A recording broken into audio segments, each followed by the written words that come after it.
If you work in law enforcement, I have a very important question for you, one which soon may be a matter of life or death. I'm sure some people become police officers just so they can boss other people around. But I'm going to assume here that you mean well, that you want to be one of the good guys. In which case, my question is this. Is there anything the politicians could enact into law that you wouldn't enforce? Is there any order that you would refuse to carry out? Or will you do absolutely anything your bosses tell you to?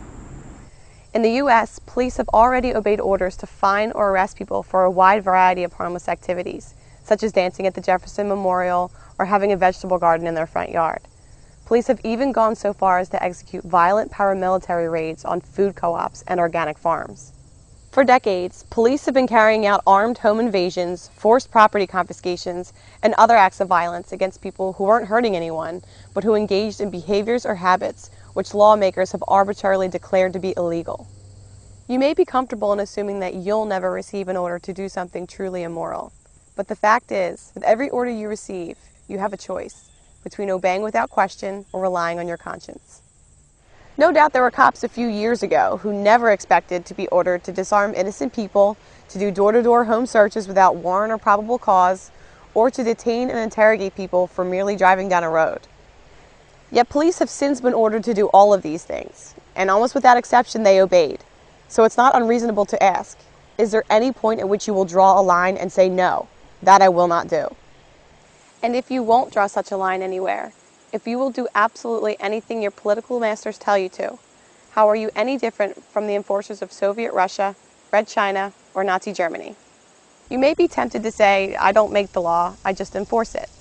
Or to argue that if some legislature, court, or some authority above you says it's okay, then it must be.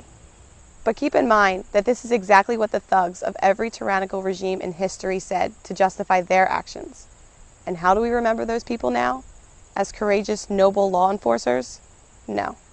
Unless you want posterity remembering you as a heartless, mindless pawn of oppression, then you'd better decide, and decide now, where you will draw that line.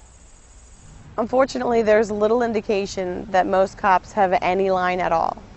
The incidents of police officers refusing to inflict injustice upon the people are extremely rare. Even when cops say they personally oppose certain laws, such as marijuana prohibition, nearly all of them continue to violently enforce these laws against non-violent people. In other words, they recognize these laws as counterproductive and unjust, but they choose to enforce them anyway.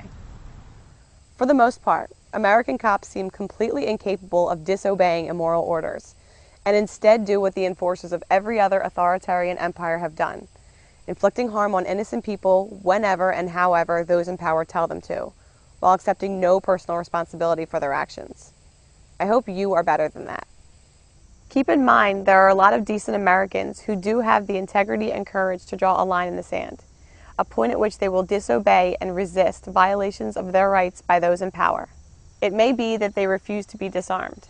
It may be that they refuse to cooperate with warrantless searches, or refuse to keep funding a government they view as destructive and unjust. Whether you agree with them doesn't particularly matter. What does matter is whether in the end you are willing, if and when you are ordered to do so, to violently assault the dissenters for their disobedience. When they draw their line in the sand and stand their ground, and your supervisors tell you to use whatever level of violence necessary to get submission and compliance from the resistors, will you obey? If it came down to it, would you kill American citizens for disobeying politicians? Now, if someone is actually harming someone else, of course you have the right to use whatever force necessary to stop the attacker and protect the innocent. But that would be the case even if you had no badge and no uniform. But when you try to arrest someone who hasn't threatened or harmed anyone else, but has only disobeyed some arbitrary regulation, then you are the one initiating force. You are the one starting a fight. You are the bad guy. Now remember, the American Revolution was people forcibly resisting gun confiscation, warrantless searches, what they viewed as unfair taxation, and a number of other oppressions, all in the name of law, all carried out by law enforcers. If you had lived back then, would you have been among the rebel colonists, the ones who refused to be disarmed, refused to pay taxes, and resisted warrantless detainment and searches?